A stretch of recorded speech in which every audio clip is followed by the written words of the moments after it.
est une industrie spécialisée dans la fabrication d'emballages en carton ondulé. Et la RSE est intégrée dans notre stratégie globale par le biais de nos politiques QHSE, politique anticorruption et politique RSE.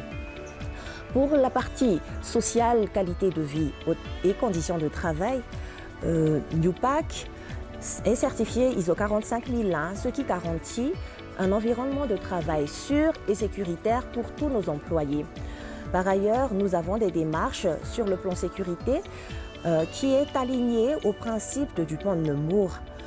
Pour la partie sociale, nous avons plusieurs canaux de dialogue social, donc de remontée d'informations, afin que nous puissions collecter les remontées venant de nos collaborateurs. Nous distribuons aussi plusieurs avantages sociaux, tels que les EPI, tels que les opérations PPN et la cantine, par exemple. À part cela, en termes de santé, nous sommes très engagés pour améliorer la santé de nos collaborateurs et les préserver. C'est-à-dire qu'à part notre souscription à l'OSTI, nous étudions continuellement sur la façon de comment garantir un système de santé adéquat et bénéfique pour nos travailleurs. Pour nos collaborateurs, leur engagement se traduit tout d'abord par notre obtention de nos diverses certifications, parce que par exemple pour l'ISO 45001 ou le FSC, les audits se font à tous les niveaux de la hiérarchie. C'est-à-dire que l'auditeur passe depuis la direction générale jusqu'aux opérateurs pour voir les faits et constater comment est-ce que chacun s'implique dans la mise en œuvre de ces démarches. Et l'obtention de nos certifications sont possibles grâce au ressenti de l'auditeur du fait de l'engagement et de l'implication de nos collaborateurs. Nous avons la certification ISO 45001 tout d'abord.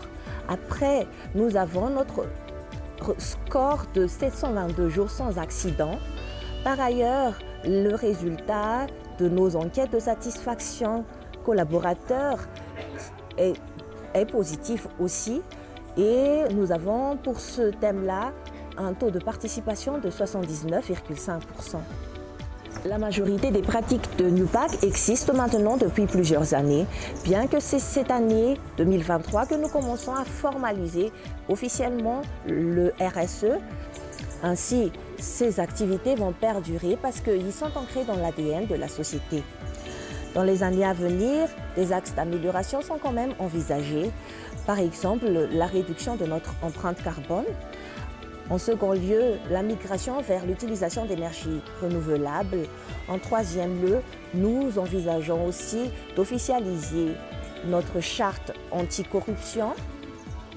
Et en dernier lieu, nous avons en projet de collaborer avec les ONG pour l'inclusion des jeunes exclus, c'est-à-dire faire découvrir notre entreprise à des jeunes les plus défavorisés pour promouvoir leur insertion professionnelle.